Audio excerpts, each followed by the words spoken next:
السلام علیکم دوستو، میں آج پاکستان کی اس وقت موجودہ صورتحال پہ بات کرنا چاہتا ہوں، اور میں بتانا چاہتا ہوں کہ ہم لوگ جو ہیں اس وقت بہت پریشان ہیں، پاکستان کی عوام بہت پریشان ہے، اور ہمیں کوئی بھی آگے مستقبل کا لاہ عمل نظر نہیں آ رہا کہ ہماری فوجی قیادت، ہماری اسٹیبلشمنٹ، ہماری بیوروکریسی، ہماری سیاسی جماعتیں اس وقت کیا کر رہی ہیں اور کہاں کھڑی ہیں، اور ہمارا ملک آگے کیسے چلے گا۔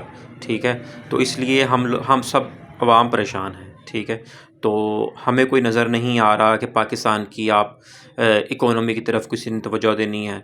ٹھیک ہے، تو کوئی ایسی پالیسی نظر نہیں آ رہی، نہ کوئی سیاسی جماعت بشمول PMLN، پیپل پارٹی، PTI اور یہ ساری سیاسی جماعتیں۔ ٹھیک ہے، ہمیں کوئی ان کا اکنامک ویژن، کوئی اکنامک پلان نظر نہیں آ رہا۔ ٹھیک ہے، اس وقت ہر شخص اپنی لڑائی میں پڑا ہوا ہے، ہر پارٹی اپنی لڑائی میں پڑی ہوئی ہے، اسٹیبلشمنٹ اپنی لڑائی میں پڑی ہوئی ہے۔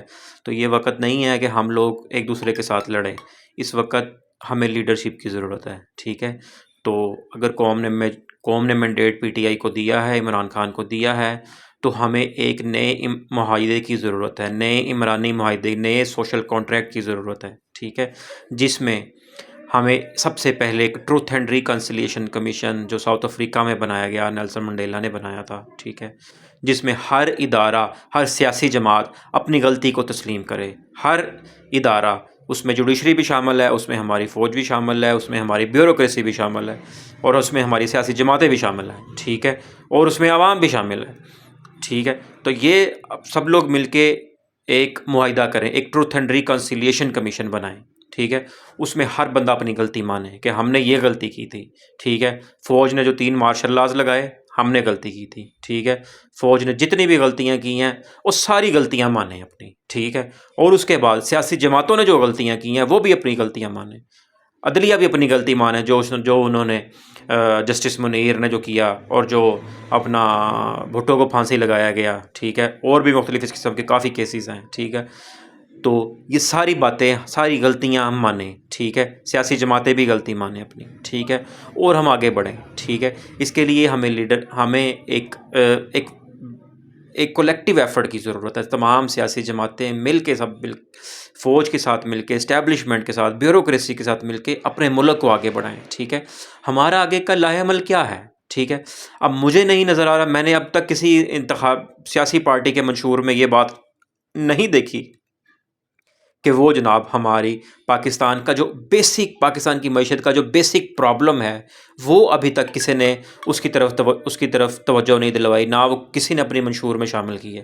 پاکستان کا بنیادی مسئلہ اس وقت صرف اور صرف ڈالر کی انکمنگ زیادہ کرنا ہے۔ ٹھیک ہے، اور ڈالر کی آؤٹ گوئنگ کو کم کرنا ہے۔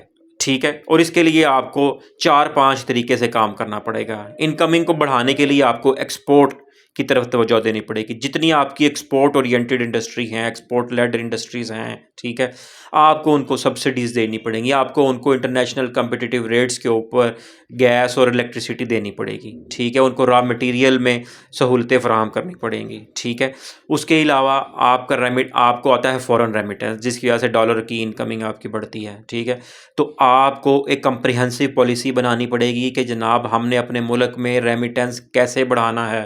ٹھیک ہے، اس کو ریمیٹنس کو بڑھانے کا سیدھا کلیہ ہے کہ پاکستان کی گورنمنٹ ایک پالیسی بنائے۔ ٹھیک ہے، اوورسیز پاکستانی پالیسی کے نام سے ایک پالیسی بنائے۔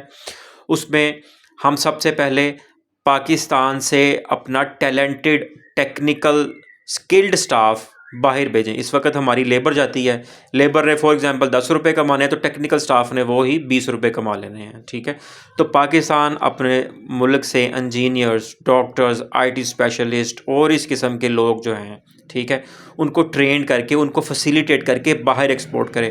ہر سال پاکستان 1 ملین لوگوں کا ٹارگٹ رکھے کہ پاکستان نے ہر سال 1 ملین لوگوں کو باہر بھیجنا، اس میں ٹیکنیکل سٹاف بھی شامل ہوگا، لیبر بھی شامل ہوگی۔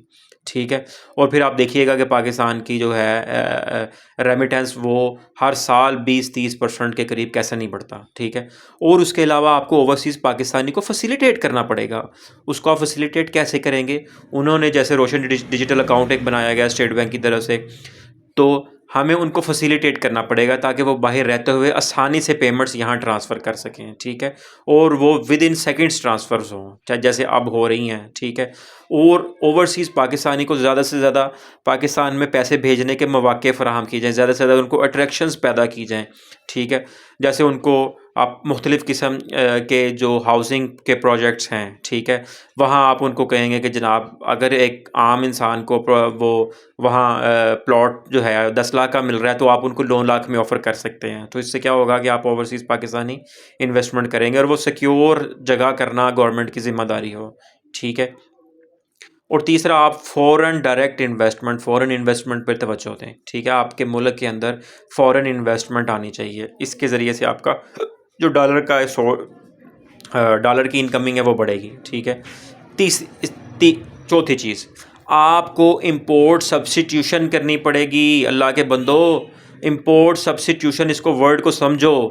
آپ جو امپورٹ کر رہے ہیں ایسی چیزیں جن کو آپ پاکستان میں لوکلی پیدا کر سکتے ہیں، آپ ان کو سبسٹیوٹ کریں۔ فور ایگزامپل، آپ پاکستان ایک ایگریکلچر کنٹری ہے، یہاں زیتون کا تیل بھی آپ کو ملے گا، یہاں آپ کو سرسوں کا تیل بھی ملے گا، ٹھیک ہے، تو ہم خوردنی تیل جو $4-5 بلین کا ہم باہر سے منگوا رہے ہیں، تو آپ خوردنی تیل کو کیوں نہیں پاکستان کے اندر ہی پیدا کر سکتے؟ کیونکہ پاکستان کے ساحلی علاقے بہت زیادہ خیز ہیں اس معاملے میں، اور اس پہ ریسرچز بھی ہو چکی ہیں۔ زیتون کے تیل پہ آلریڈی ریسرچ ہو چکی ہے، اور وہ اس ٹائم پاکستان زیتون کی پروڈکشن میں آگے پروڈکشن بھی شروع کر دی ہے، ٹھیک ہے۔ سرسوں کا تیل، ٹھیک ہے، مسٹرڈ آئل، آپ پاکستان اس میں بہت زیادہ جو ہے پوٹینشل رکھتا ہے، ٹھیک ہے۔ آپ کے کتنا ایریا پڑا ہوا ہے جو بنجر پڑا ہوا ہے، ویران پڑا ہوا ہے، وہاں تک نہریں لے کے جائیں اور لوگوں کو موٹیویٹ کریں کہ وہ سرسوں کا تیل کاشت کرے، اور تاکہ اور اس کی آگے فیکٹریز لگائیں، ٹھیک ہے، اور تاکہ وہ ایڈیبل آئل کو کی صورت میں اس کو کنورٹ کرتے، ویسے سرسوں کا تیل ویسے بھی ایڈیبل ہوتا ہے، آپ اس کو کھانے میں استعمال کر سکتے ہیں، لیکن اگر اس کو فردر جو ہے وہ امپیورٹیز کو پیوریفائی کرنا ہے، اس کو فردر پیوریفائی کرنا ہے اور اس کو صاف ستھری پیکنگز